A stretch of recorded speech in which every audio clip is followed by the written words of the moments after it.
Welcome to Toy Business Unboxed, your gateway to the secrets of the toy industry. Here, Jason Shea, a toy entrepreneur and expert in the field. Every product we develop is really inspired by some of the real life experience that we have with our son.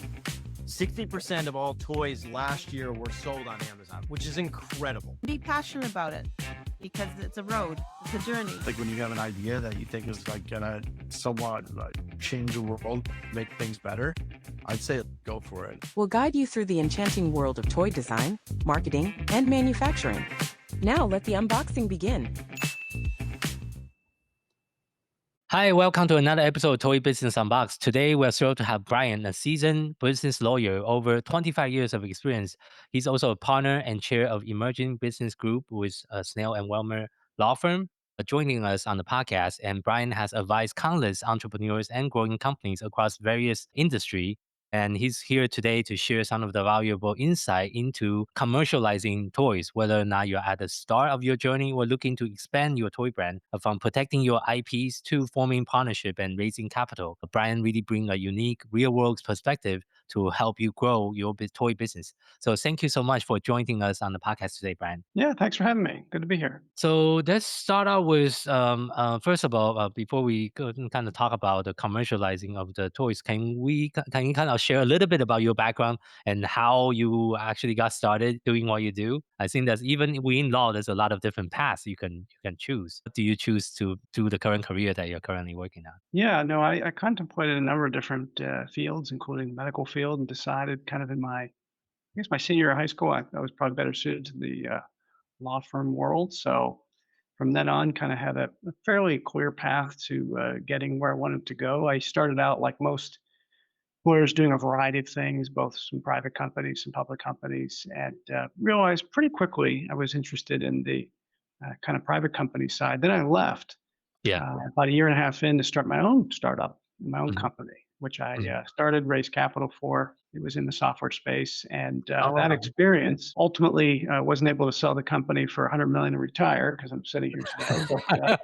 But, that experience really kind of showed me the perspective of the entrepreneur and got me really interested in that particular space. So since then, and that's been almost 22 years, give or take, I've decided I'd like to focus on living kind of vicariously and helping entrepreneurs of all shapes and sizes through their entrepreneurial journey. So that's the short story, and I've been doing this for a long time. I serve in a variety of capacities on the business side, helping companies and entrepreneurs get started, kind of walking them through the capital raise process, the commercialization process, and then hopefully figuring out some type of liquidity event on the back end. And I know we'll talk more about the different options in today's program. Yeah, and do you have an entrepreneur bugging you to launch another startup in the future, maybe? It's possible. It's been a kind of slow but steady. I kind of, like I said, kind of live vicariously, get the kids through college and pay the bills. But certainly have one kid who's very interested in the entrepreneur side. So we may see something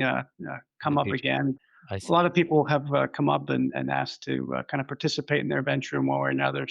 Never say never. I see. Okay. Yeah. And well, let's start out with the big question because the majority of our listeners are toy inventor, toy entrepreneur, people in the toy and the board game space.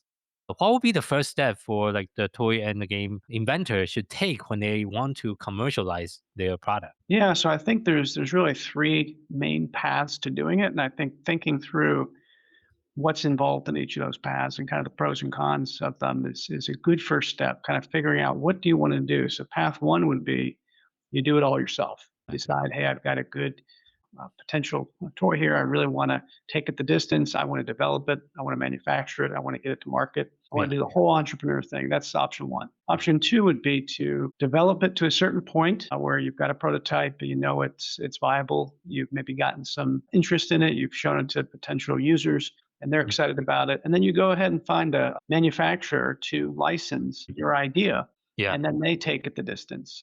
Option three would be you've kind of just got and the reason you might license it, we can talk about this in more detail. And there's, again, pros and cons to each. But the third option is just to sell it. In the early stages, you come up with the idea, you put it together, you maybe build the prototype, and then you just sell it and kind of walk away and you go do something else, maybe your next toy or next invention. And Those I 3 see. paths, like I said, come with a variety of levels of participation. They come with a Mhm. variety of, levels of risk. They come with different levels of potential financial return and obviously Mhm. involvement for the inventor. And I think in my well, all throughout our podcast, all the different episodes we have done, we mostly talk about the first two that you mentioned. Oh, just be an entrepreneur and do everything yourself. That's kind of my path that I chose. And of course, that's the second route, which you mentioned is the licensing route. The Mhm. third route I haven't been really discussing on the show so far. Can we kind of talk a little bit about how is licensing different than just selling out straight? I guess is it for a big like a lump of money? Is that how is the Mhm. difference between the option 2 and 3? Yeah, so I mean, I think if you look at what you're likely to take in terms of financial return for the inventor, it's kind of in the reverse order. So you'll probably get the least from a sales side if you sell it when it's in kind of concept stage, right? You have a greater potential for reward in the licensing, and the most potential, as it sounds like you've seen yourself, from commercializing it all the way yourself. You get all the risk, all the reward. But Yeah. difference between the first two, the license in its simplest form is you grant some third party the rights to your invention, your toy, your game, whatever it is, and Mhm. you let them run with it for a period of time. And it Yeah. might be 2 years, it might be 10 years, with the thought being you still own the toy itself. And Mhm. if they don't meet certain criteria, oftentimes there's minimum sales or other Yeah. criteria to make sure they can do it, because just because you license it to a big company doesn't mean they're going to make it happen. Yeah, I talked to a lot of toy inventor entrepreneur that might have signed a licensing deal, but 2 years later, nothing happened. They have so many other projects, so many Mhm. priority, and sometimes the smaller projects is kind of pushed to the corner, and they don't have the bandwidth to kind of do anything about it. So that's also kind of the major con when you make that choices. Even so, like you mentioned, it's a little bit less risk, but also means you lose a lot of the control over when things going to happen because it's really not up to you anymore. It's really up to the other party that get a license from you. So is that pretty common based on what you see as well? Yeah, I mean, you're taking a chance, and the ways to mitigate that risk would be to put a shorter term on it up front, to be Mm, 2 or 3 years. yeah, Put some minimum royalties in there, right? Those royalties are the monies you get when they sell each unit. And yeah, so you put some minimums in there. So if they take your rights away for 2 or 3 years, you're going to get paid at least X. And then if they don't continue to do well and you don't renew the license, then mm, you get it back. And you can either decide to do it yourself, you can license it to another third party, but you limit the exposure on the mm, front end. Some people go in and give it 10 years, 20 years. If they have a patent on it, for example, they do the full life of the patent. mm, And like you say, there's so many priorities within a company. It may be a great toy, but they decide to not put a whole lot of resources behind it, and it just sits yeah. there. You just sit there, You're yeah, picking the minimum, maybe, and sometimes people, if they're not kind of paying attention and know these terms, they don't even put a minimum in there, so they just give it to them. yeah. They give And it they're to just them. sitting there, and they're not earning anything, and they say, "Well, it's a big company, they're incentivized to do this." Well, not always, as you've obviously seen in the Yeah, podcast here. So putting correct terms around it to protect you, I think, is critical. Sometimes there's an advance payment, again, depending on how developed the product is, and you can license it, again, as you may know, at different points along the life cycle. I mean, it can be in prototype stage, it can be in patent pending stage, it could be in a if there's a patent to be gotten, or it could be a situation where you've got some initial interest. mhm, You've maybe sold it to some family and friends. You've got some initial reaction. Maybe you've sold online a little bit, and you want to take it to that next level. And that third party can be the one to do that because they have the manufacturing capabilities, the marketing channels, the distribution, etc. mhm, So compare and contrast that from the sale, where you say, "Hey, I've got a good again prototype, or I built it out, it's ready to go," and they come along, and it's typically a one-time payment, and mm, they take it off your hands, and you're not going to get a whole lot, yeah, because there's not a whole lot that's happened, in the life cycle of that toy. You're going to get some payment, but we do have people who invent lots of stuff, and they say, "You know what? I'm just going to kind of keep doing that. That's what I like to do, and if I can keep getting these payments and kind of getting it out there, I want to see it in the marketplace. I don't mhm, want to have any residual participation. I just want to have it out there and be done with it." mhm. That can be very successful if it really takes off. Although again, those sales aren't going to necessarily translate to any higher price, because it's usually kind of a one and done. Yeah. And I think, I mean, in my experience talking to a lot of people in the industry, the third option is like really more far and happening less because the company is also taking a bigger risk, even with a upfront investment of buying the product and the IP outright, because you just don't know whether that's really going to sell until you develop it. Also, like there's a lot of things the company that bought that IP still need to potentially improve or modify, and that's all additional time and work. So since you have worked with so many startup over your careers or over decades of the work that you have done in the startup industry, what are some of the common mistakes that the creator, the inventor that you talk to make when they're trying to scale their businesses in the early stage? So we're talking, I assume, if you pick option one in terms of commercialization. Yes, yeah, Yeah. commercialization, yes. I think the big upfront mistake is not putting a business plan together on the front end. A lot of people, as you know, are good at inventing, good at creating, Hmm. but they don't have the business expertise. And so Yeah, I think getting a good business plan in place that really tells how are you going to, well, A, can you even make money doing this, right? Do the expenses of running this business, manufacturing and selling the product, yeah. do they outweigh any profits you can hope to make? And Mhm. you're not going to understand that until you put together a realistic plan that's going Yeah. to determine who needs to be on the team, what Mm. resources you need to bring to bear, whether you're going to outsource the manufacturing, for example, or you're going to attempt to do it yourself in house and build a facility Mhm. around that. Are you Yeah. going to outsource marketing and distribution? Or again, are you going to attempt to do that yourself on a website or through Amazon or other channels? But figuring out whether you can make money on this particular or whatever the product that you're selling, critical. Building that financial projection, realistic financial projection, because sometimes you'll see in these business plans, they think the family's working for free for the next 10 years. They're going to family's working for free. And then they project, that Yeah. this particular toy or again, whatever it is you're selling is going Yeah. to sell a few units in the first year, increase second year, and then it's going to sell 400,000 trillion units in the third year. And obviously it's not realistic, right? It's so realistic expenses, realistic projection in terms of market penetration and sales, and then kind of bring together all that in the plan, the outline, what's required, and ultimately what's the exit strategy. And so I think without the Mm. plan, you're just guessing and you're sometimes you're successful in spite of yourself, but typically I see much higher rate of failure. I mean, startups have a high rate of failure anyway, but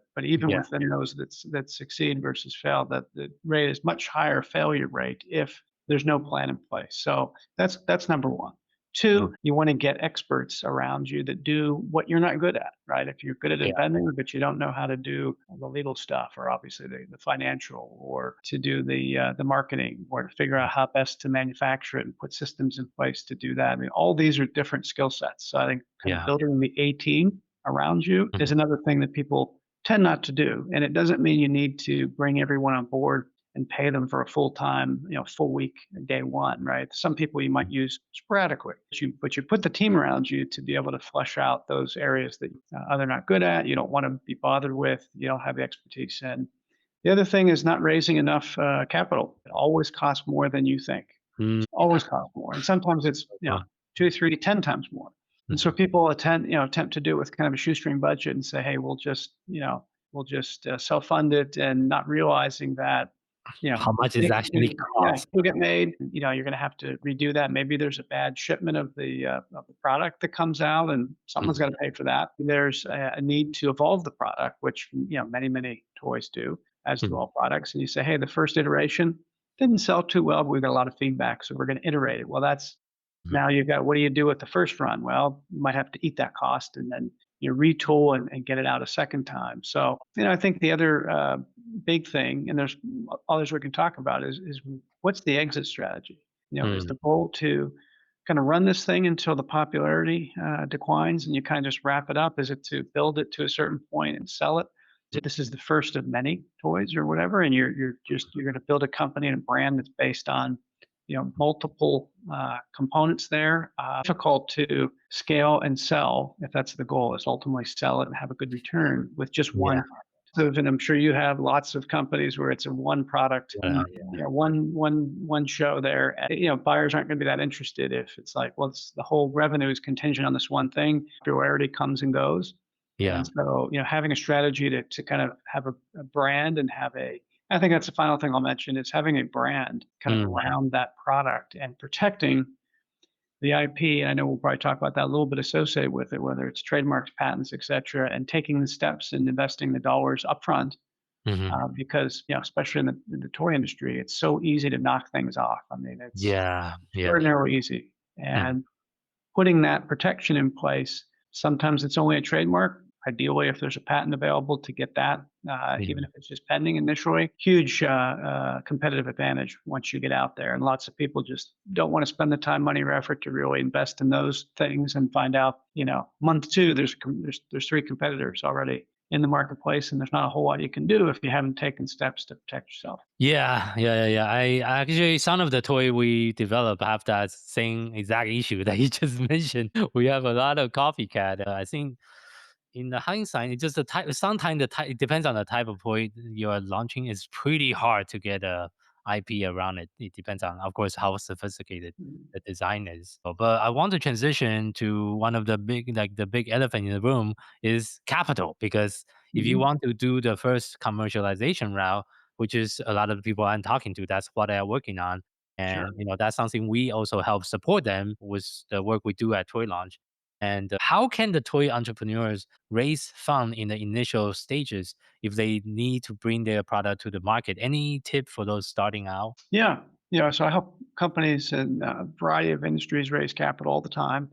And there's a few tips. I mean, one is to do it legally, because there is kind of a whole set of rules, both federal and state rules, that govern the ability of raising capital. Hmm. And to the extent that you don't follow those, it's a felony. So that's a bad day for you and your company. Like I said, a lot of people don't know the rules. Those who have heard of them, have taken a quick look, they're fairly complex. But this is one of those few areas of the law where, as an entrepreneur, you don't want to cut corners. Lots of other areas you cut corners. Maybe you lose a sale, maybe you lose the company, but you don't go to jail, right? And so this is one of those few areas where you want to make sure you do it by the book. From a Okay. business standpoint, people read about in the paper those who go out and raise capital Yeah. out of the gate, and they brought in $5 million or $10 million from some Yeah. venture capital firm. That's not reality. Typically, Very that's what you read about in the paper, why yes. it's news. Typically, what happens is a fairly standard approach, which is founders are going to fund it themselves, and then they're going to go, once they've kind of tapped out their resources, they're going to go to family and friends. They're going to go to people who they know, who know them, Yeah. and will want to support them financially because they think the toy is cool, but they want to support the person. Mm. And these people will be the ones who write the checks when maybe you're in, pre kind of concept stage, maybe you're in prototype stage, there's no sales yet, you're Mhm. just getting started, and those are the people who will support you. Now, if those people aren't willing to write checks, then you've probably got to rethink your idea, right? But those are people who will ask Yeah. the fewest questions. Again, they want to help you, and everyone's pool is a little different, right? Some family and friend groups can raise 10 grand, some can raise, $1 million. It just depends on your family and friend network. But that's who you go to. And that, together with the founders' dollars, Mm. typically gets you to proof of concept. You've built it, you've taken steps to protect it from an IP standpoint, you've gotten some sales, you've demonstrated that this is a viable product. People are interested in it, they want to buy it, they want it at the price you're selling it for. You've kind of worked through some of the evolution. And then once you've shown that this is a viable product, you kind of unlock opportunities to go to people you don't know. And Mhm. those could be angel investors that are either individual or organized in groups. Yeah. And there's different groups, in every city across the country, as well as online platforms that you can use to raise capital, both from a crowdfunding perspective, kind of a Kickstarter type mode, as Mhm. well as the equity crowdfunding approach.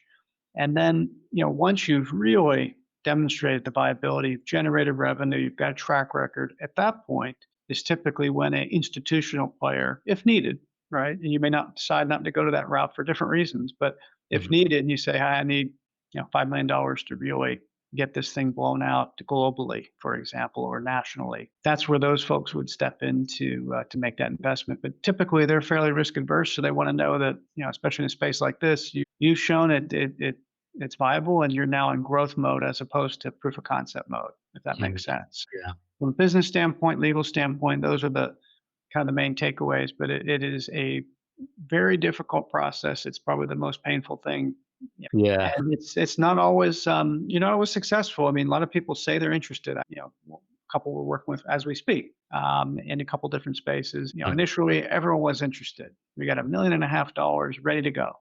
We got the documents ready, and we're ready to start taking those checks, and all of a sudden Beat. people disappeared. So now we're down from 100 or maybe 1.5 million to maybe 400,000. Well, Yeah. that's not going to get them where they need to go. So now they're having to reevaluate: is this, as viable as we thought? Because people are backing out. Yeah, I think that's also the one of the reason why at the end I decided to go like the bootstrap route, which is another route. Because when I first started the business back, 8 years ago, I did try some of the things you mentioned, including the friends and family round, and try to actually do some pitch competitions and all that. But it just like you say, because the nature of this industry is not as sexy as SaaS.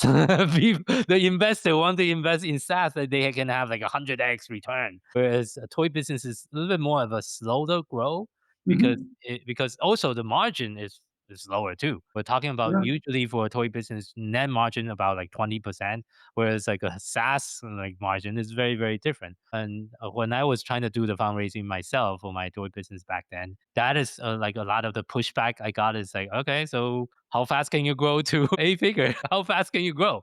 But for a Yeah. toy business like the type of business that I and a lot of listeners around, the growth trajectory is not a lot of the investors looking for. So that's also create a lot of I guess headwind as far as fundraising goes in this particular industry, of course. So, and that's also the reason why a lot of people will try to do the licensing route, but also limited amounts of success, like I shared with you. It's overall is the industry as a whole is growing, but I feel like we really need more startup company to get into the space and create something really incredible and different than all the major, to what all the major toy company and working companies currently making.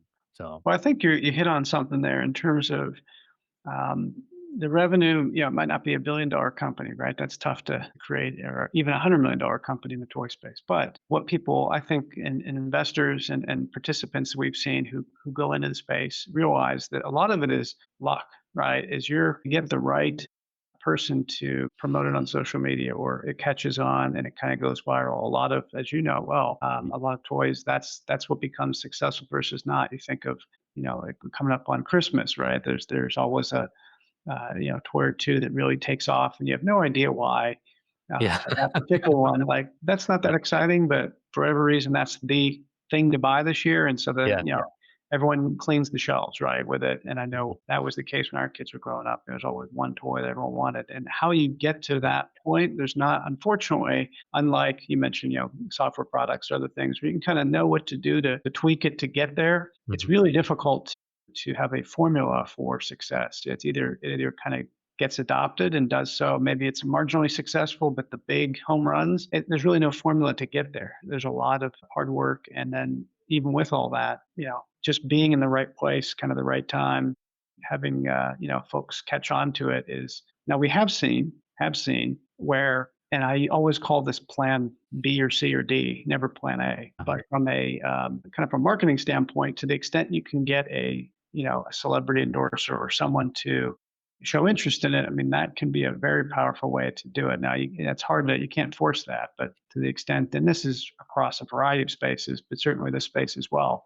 yeah, we've seen some really good success for mhm, folks who, and most of it wasn't planned; it was just kind of luck, where yeah, they saw people using it and they said, "Hey, would you help promote this?" "Oh, sure, I love this product," right? And they start doing it, and before you know it, they've exposed it to their 2 million followers, as opposed to you spending 5 million bucks to reach that many people through traditional means. So mhm. that's, and again, there's not a straight formula as to how to get that done. Yeah, I think with the current digital landscape, is the attention is really the new currency. Is how can you get Mhm. people's attention for whichever toys or board game they're designing, and that's why you see like YouTuber launching their own product. Sure. Because they have people's attention.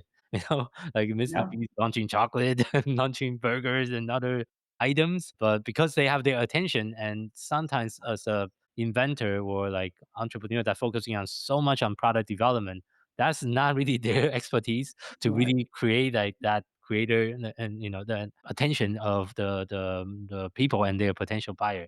And I want to kind of transition the next part of the interview to talk a little bit more about the intellectual property, because that's one of the things you're really strong on, and that's also very important in the role of commercialization of the toys or the game that the inventors and the entrepreneur is working on. Can you kind of elaborate a little bit about a couple of things to think about as far as IP goes? Sure. I mean, there's really kind of two main ways that you're going to protect your product, your toy. The most common, of course, is to create a brand around that, and everyone can do that. Everyone needs to do that, and for most, that's as much as they're going to get, right? It's not going to be a patentable type product, and so you're really relying on the brand, and that's involving a creative name, creative logo, and being able to protect that is fairly easy. Two steps. You come up with something, again, creative you think will get people's attention. Two, you see if it's available. Has someone else in your particular field locked up those rights? And that's pretty easy to Yeah. determine. And then if not, then you take the steps to file a federal, not state, the federal trademark, which protects Yeah. you in all 50 states. And you can also file in other countries. And so Yes. you have to figure out how broad you want to take it. But and obviously, the more filings you do, more expensive it gets. But it's not super expensive to go ahead and do that. And that's something that everybody should do because Mhm. that may be all the protection you have. And some people you'll see, they say the original X, right? They use that terminology, like, hey, we were first out there with this, and knowing there's going to be replicated products, there's going to be people who do copycat type things, but they're the original, and people tend to view that as the superior version, right? We've got all Yeah. these also rans, but we've got the original, and that's what I want. I want the original. Yeah. Yeah. So that's something everyone can and should do. And again, I'm not a marketing expert, but you and I have both seen a lot of different campaigns, and you kind of know what clicks and what doesn't. So you really want to Yeah. get some expertise if that's not what you do, and Mhm. get the professionals to help. And again, you can loop folks in a fairly cost-effective way to help kind of create that brand. And then two, a second option is if you can get it, is a patent. And typically that's going to require you to have come up with something that is novel, non-obvious. And that's pretty difficult to do in the space. Mhm.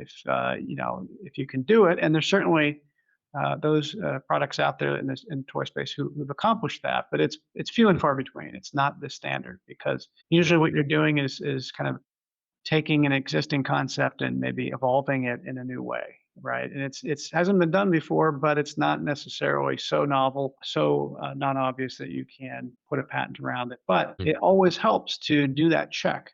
Mhm. Don't guess, don't play lawyer on the internet. I mean, go to a patent attorney and get an analysis and say, hey, this is what we've come up with. This is how we think it's different than what's out there, and Mhm. get some professional feedback, because oftentimes people assume they can't get it, and then they never do the investigation, and turns out maybe there was a chance to do it. Now, Yeah. some people, and this goes with both capital raising and it goes with potential licensing, is patents take a long time to issue, years Yes. in some Yes. cases. Yeah. So to the extent that, for folks who say, come to our firm, we've got lots of IP lawyers on staff, and we say, hey, we think there's a chance you could get a patent for this. No guarantee until it's issues. We Yeah. think there's a chance. Having that be patent pending, even if it's in that status for could be 2 or 3 years, right? Depending, could be shorter, but let's say it's a period of years, has a impact in a number of ways. One, it shows potential investors, and if you're commercializing it yourself, or if you're licensing it to that potential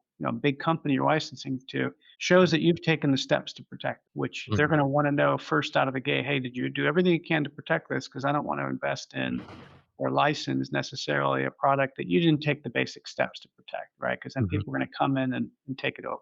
Second, it helps kind of ward off competitors, right? Because Yeah. they don't know if the patent's going to issue, but if it's on the box and it says Mhm.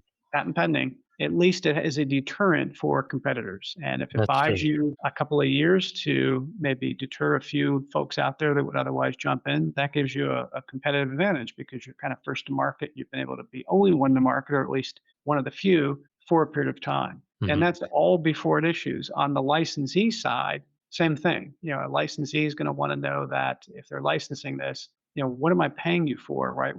I'm taking a lot of risk to manufacture and distribute this. So if I'm taking the risk, I want to know you've taken the steps to protect it, because otherwise I may invest all this money into it because I'm the one spending the money as the licensee. Yeah. And if you haven't taken steps to protect it, that may be a wasted investment when a replicated product comes on the market, 2 months later. So it has lots of value, even if ultimately it doesn't issue, and you'd have to obviously pivot at that point. You wouldn't have that protection, but for that period of time, it can be pretty valuable. And there's two types of patents. You can do a provisional patent, which kind of gets your placeholder on file for a year. And if you're not quite there with the complete product, that can be a good starting point. It's cheaper, kind of holds your place in line, and then ultimately you file the kind of the full-blown non-provisional patent, or you could just jump right to it if you know the product is complete.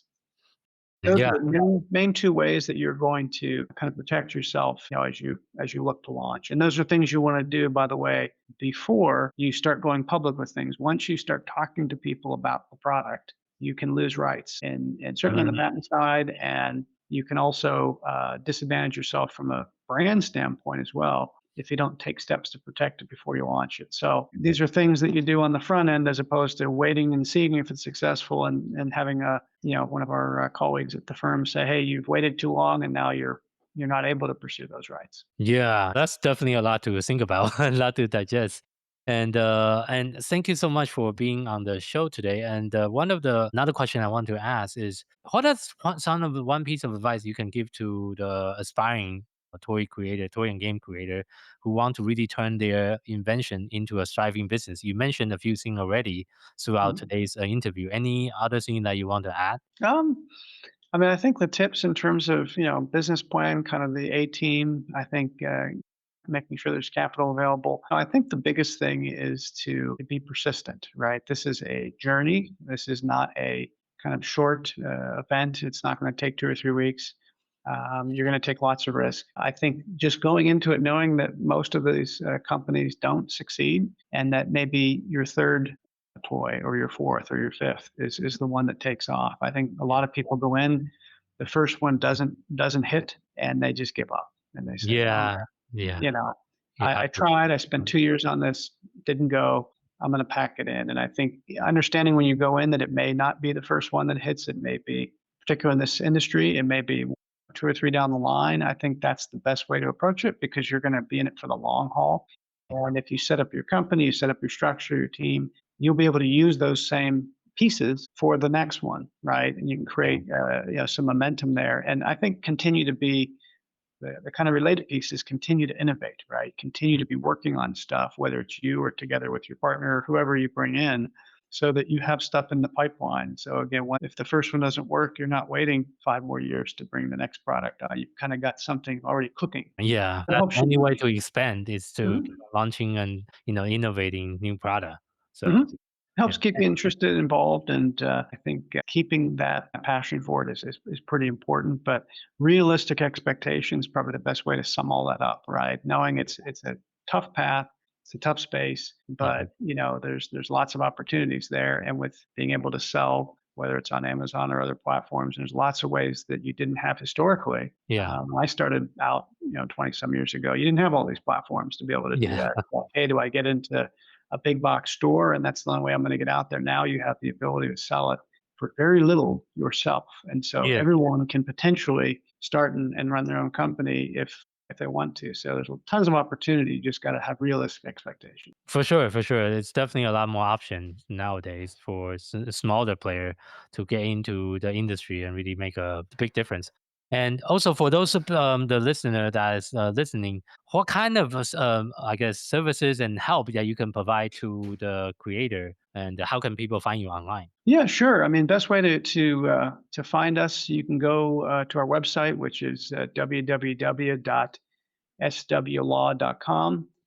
You can shoot me an email. My email is bburt, so BBURT at swlaw.com. You can reach me also via phone, 602-382-6317. And I think in terms of services, I typically come alongside the entrepreneur, whatever stage they're at, just a concept stage or they've kind of evolved things a little bit. And, we have kind of a one-stop shop at the firm to provide a variety of services. I deal with all things on the business side. We've talked about company formation. We've talked about raising capital, bringing in partners, building your team, incentivizing that team, creating manufacturing relationships and contracts. So all those things that you will need to kind of grow the company are things that I do in my practice. And then we loop in experts from other areas that you're going to probably need to mention IP. It could be employment. It could be any number of other areas that you're going to, as you again grow the company, you're going to need to loop in. And so it's like I said, kind of a nice one-stop shop. And I head up our firm's emerging business group, so I spend my entire day working with entrepreneurs. So Yeah. that's all I do all day long, Yeah. and again in a variety of spaces. And so Yeah. always happy to chat with people, Mm. get a free initial consultation, and kind of get a sense of what you're trying to do and how we may be able to help you. We Mhm. also offer a variety of free programs and seminars that are all geared toward the entrepreneur to different points along the life cycle, and they're welcome to kind of log on and join those as well. Okay, thank you so much for sharing. I will make sure we put that into the show note in the recording as well. And for our listeners, thank you so much for tuning in to today's episode of Toy Business Unboxed podcast. We hope you have enjoyed the conversation and find it insightful and also inspiring. If you like what you have heard, be sure to subscribe to our podcast on your favorite platform so you never miss an episode. We really appreciate your support and would love it you can leave us a review and share the podcast with your friend and colleague. For more resource tips and the latest update in the toys and game industry, visit our website at toy-launch.com. Join the conversation and connect with us on social media using hashtag ToyBusinessUnboxed. We'd love to hear your feedback and suggestion for the future episode. Until next time, keep innovating, keep creating, and keep bringing joy to toys. This is Jason Shea signing off on the Toy Business Unboxed podcast, and we'll see you in the next episode. Thank you so much, everyone.